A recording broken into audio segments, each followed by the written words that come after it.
फिर से आपका एक बार फिर से वेलकम है मेरे वीडियो क्लास के अंदर। और आज का जो प्रॉब्लम है ये प्रॉब्लम है area under the curve, class 12 का चैप्टर है।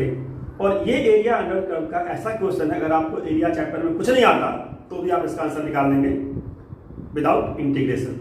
तो these are the problems which are asked in JEE Main as well as board. Difference होता है अप्रोच के अंदर। जब आप तैयारी करते हैं जेईई मेन की तो ऐसे क्वेश्चंस को आपको आंसर करना है विद इन अ मिनट, और अगर आप बोर्ड में करते हैं तो यही क्वेश्चन आपको करना है 4 से 5 मिनट लग जाता है करने में। तो मैं दोनों तरीके दिखाऊंगा आपको, वॉच टिल एंड। हो सकता है आपको ये टॉपिक आता हो, अगर आपको आता है तो आप ट्राई कीजिए अपने आप और आंसर को वेरीफाई कीजिएगा मेरे आंसर से, और अगर नहीं आता है तो बहुत कुछ सीखने वाले हैं आप इस क्वेश्चन के एंड तक। ठीक है, सबसे पहला पॉइंट मॉड्यूलस। क्या करना है इसको देखिए, एरिया निकालना है किसके साथ, एरिया निकालना है आपको मॉड्यूलस का एरिया निकालना है विद एक्स एक्सिस। और एक्स एक्सिस के साथ अगर आप देखेंगे मॉड्यूलस को, तो मॉड्यूलस तो एक्स एक्सिस के साथ ओपन होता है। देखिए दिखाता हूं मैं आपको मॉड्यूलस एक्स, मॉड्यूलस का ग्राफ जो होगा। अच्छा, ग्राफ कैसा होगा, तो मॉड्यूलस का ग्राफ हमेशा क्या होता है, वी शेप का होता है।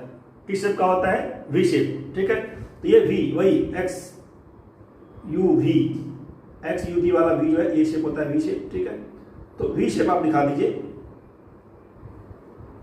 ये वी शेप होता है। ठीक है, ये मैं वी शेप। अब वी शेप में ये ध्यान रखना आपको क्या कि वी शेप में ये जो राइट में और लेफ्ट में एंगल है, जितना उठा हुआ है राइट में है उतना ही उठा हुआ है लेफ्ट में है। ठीक है, ये एंगल बराबर होता है, दैट इज इंपॉर्टेंट पॉइंट। अगर आप इसका ख्याल रखते हैं तो आपका एरिया बहुत जल्दी आएगा, बहुत ही जल्दी आएगा। अच्छा, अब ये राइट का लेफ्ट का लाइन का इक्वेशन क्या होता है, तो राइट का जो इक्वेशन होता है, जो अंदर मोड में है बाहर तो वही निकलेगा, जो मोड के अंदर गया है वही बाहर निकलेगा। बट एक बार x माइनस 2 निकलेगा, y equal to x minus 2। ठीक है, एक बार ये मुंह को काला करा के बाहर निकलेगा, तो x माइनस 2 के आगे क्या लग जाएगा माइनस। तो जब भी आप मोड को ब्रेक करते हैं, वी शेप में ब्रेक करते हैं, तो वी शेप का राइट वाला क्या होगा, प्लस के साथ, और लेफ्ट वाला माइनस के साथ। अब ये राइट लेफ्ट याद मत कीजिए, आप नंबर रख के देख लीजिए। आप जब भी 2 के आगे, जहां पे वी शेप है, 2 के आगे जहां पे वी शेप कहां होता है, जहां पे वो 0 होता है। ठीक है, जहां पे मॉडुलस 0 वहां होता है वी शेप। तो 2 के राइट का कोई भी नंबर रख के देख लीजिए। मान लीजिए 2 के राइट नंबर रखा है 3, तो 3 रखने वैल्यू क्या है आगे, 3 minus 2 that is 1, positive value है। तो पॉजिटिव वैल्यू अगर मोड दे रहा है अंदर वाला इनपुट, तो हम लोग जब बाहर निकालेंगे x माइनस 2 को तो ऐसे ही बाहर निकाल देंगे, क्योंकि उस पर वैल्यू पॉजिटिव ही है। लेकिन जब आप 2 से पहले कोई नंबर लेंगे, लेट्स से मैंने यहाँ पे 1 लिया, तो 1 रखने पे क्या आएगा, 1 रखने पे जो मोड के अंदर का वैल्यू है x माइनस 2, 1 रखने पे जो मोड के अंदर का टर्म x माइनस 2 हो जाएगा नेगेटिव। 1 माइनस 2 क्या होगा, देखिए 1 माइनस 2 का नेगेटिव। तो अगर इनपुट रखने पे मोड के अंदर की वैल्यू हुई नेगेटिव, तो उसके निकालते हैं विद माइनस साइन। तो ये आपको याद कर लेना है कि अगर x माइनस 2 है तो 2 के राइट में प्लस होगा, 2 के लेफ्ट में माइनस होगा। ठीक है, अब इसके बाद आपको इंटीग्रेट कहां से कहां करना है, x इक्वल टू 1 से x इक्वल टू 3। तो x इक्वल टू 1 पे कितनी हाइट है वो निकाल लेते हैं। एक लाइन ड्रॉ कर लिया x इक्वल टू 1, एक लाइन ड्रॉ कर लिया x इक्वल टू 3। और ये खास बात इसमें क्या पता है कि 1 और 3, 2 से एक स्टेप आगे 3 है, एक स्टेप आगे 3 है, और 2 से एक स्टेप पीछे 1 है। मतलब जितना आगे है 3 उतना ही पीछे है 1, जितना आगे 3 है उतना ही पीछे 1 है। मतलब राइट का और लेफ्ट का जो लेंथ है, बेस लेंथ, वो सेम है।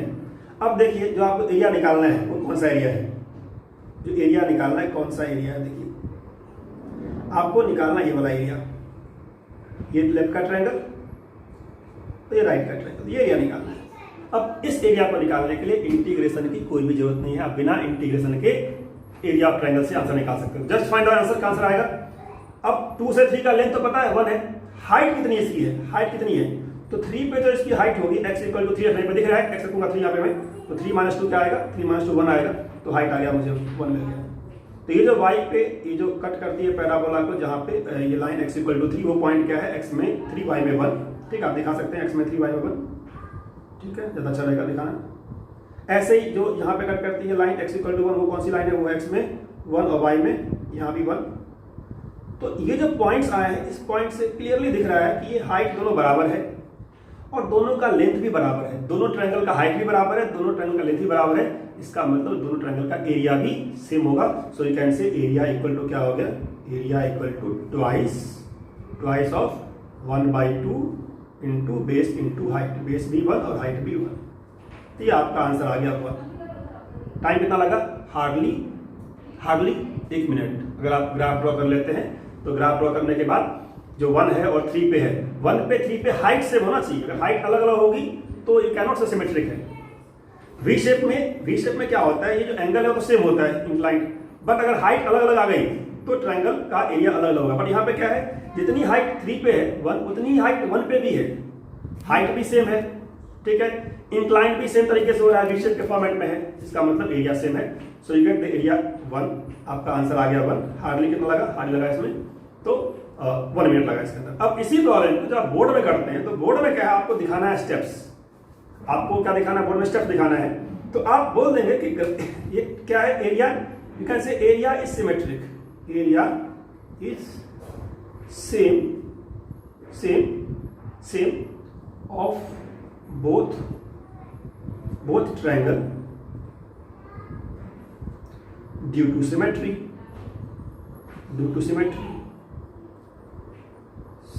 of graph, ठीक है। ये बात आपको लिखना पड़ेगा, due to symmetry of graph, ठीक है। तो ये सिमेट्री अगर मेंशन नहीं करते तो आप डबल नहीं बोल सकते, फिर आपको क्या करना पड़ेगा, फिर आपको 1 से 2 अलग निकालना पड़ेगा, 2 से 3 अलग निकालना पड़ेगा। बट ये सब बात अगर आप मेंशन कर देंगे कि area is same due to symmetry, क्योंकि मॉडुलस है, मॉडुलस का ग्राफ क्या होता है, जिस पॉइंट पे टर्निंग होता है उस पॉइंट के अराउंड सिमेट्रिक होता है। और आपका यहाँ पे जो दिख रहा है 1 पे जो हाइट है 1,1, 3 पे हाइट है 1, तो इस ग्राफ को आप कह सकते हैं सिमेट्रिक। चलिए, अगर आप सिमेट्री में नहीं चाहते समझना तो आप क्या करेंगे, आप करेंगे कहाँ से कहाँ तक इंटीग्रेट, आप करेंगे इंटीग्रेट, एक बार करेंगे 1 से 2 और सेकेंड टाइम 2 से 3।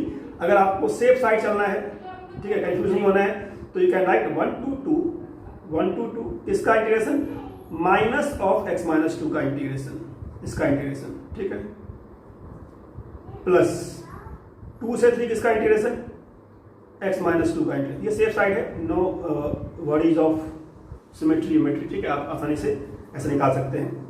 अब अगर मैं देखूं 1 से 2 x - 2 का आंसर, तो 1 से 2 x - 2 का आंसर निकालते क्या आएगा, ठीक है। और इतना समझ लीजिए कि दोनों का वैल्यू सेम आएगा, कितना आएगा, हाफ आएगा, ये पता है आपको। तो माइनस बाहर रहेगा माइनस, x - 2 का इंटीग्रेशन क्या हो गया, x² - 2x, कहां से कहां तक, 1 से 2, प्लस यहाँ पे क्या आ गया, यहाँ x²/2, यहाँ भी इंटीग्रेशन सेम ही है दोनों का, बस प्लस माइनस का फर्क है, कहां से कहां तक, 2 से लेकर के 3 तक, ठीक है। तो पुट कर दीजिए, अपर लिमिट पुट कर दीजिए, लोअर लिमिट, ठीक है।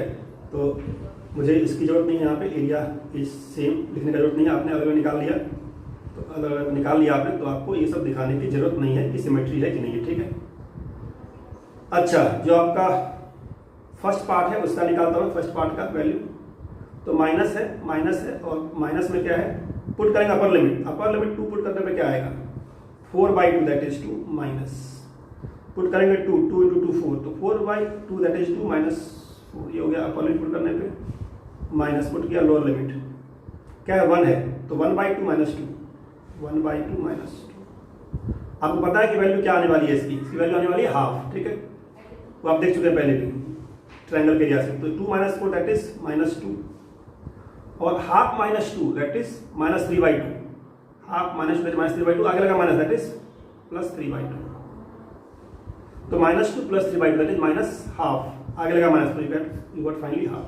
ये आपका आ गया लेफ्ट वाले पार्ट का वैल्यू हाफ। अब ऐसे निकालते राइट वाले पार्ट का, ठीक है। तो राइट का निकाल लीजिए, राइट में क्या था आपका, राइट में था x²/2, ये था ना x²/2, पुट करना पहले अपर लिमिट 3, तो अपर लिमिट 3 पुट करने पे क्या आएगा, 9/2 माइनस 6, जो गया आपका अपर लिमिट 9/2 - 6, ठीक है, माइनस, फिर पुट किया लोअर लिमिट, तो 2 है तो 4/2 2 - 4, माइनस में 2 - 4, ठीक है। तो जब भी आपका दो पार्ट में एरिया हो, I1 I2, इसको नेम दे करके, इसका नेम कर दीजिए I1, इसका नेम कर दीजिए I2, और I1 I2 नेम दे करके आप अलग अलग निकाल लेंगे तो सेफ रहता है, गलती होने के चांसेस नहीं होते, दोनों को आपने जोड़ लीजिए, ठीक है। तो मैंने I1 निकाल लिया, इधर मेरा I1 निकल गया, ये मेरा I2 है, I2 क्या आ गया देख लेते हैं, I2 क्या आ गया, 9/2 - 6, 4.5 - 6 दैट इज 1.5 3/2। 9/2 मतलब क्या 4.5 -6 -3/2 और ये क्या आ गया 2 - 4 -2 +2 आना वही था हाफ आ गया आप यहाँ भी this is also half and say that is half इसका भी हाफ जोड़ दीजिए आंसर आ गया आपका। तो ये सब क्वेश्चन है बहुत ही इजी क्वेश्चन होते हैं सब ठीक है और इन क्वेश्चन को करने के लिए आपको बहुत ज़्यादा जरूरत नहीं है क्या कहते हैं थ्योरी पढ़ने की। आपने देख लिया प्रॉब्लम आप सीख गए होंगे। अब इसी पे अगर आप प्रैक्टिस करना चाहें तो बहुत सारे क्वेश्चंस आपके बुक में हैं जो भी आप बुक्स पढ़ते हैं वहाँ मिल जाएगा ठीक है। तो finally let's finish this and crash course JEE main के लिए अगर आपको करना है या टारगेट आपका बोर्ड है जेईई कोर्स करना है क्रैश कोर्स करना है तो you can definitely call on the number given in the video. Thanks for watching till and thank you very much.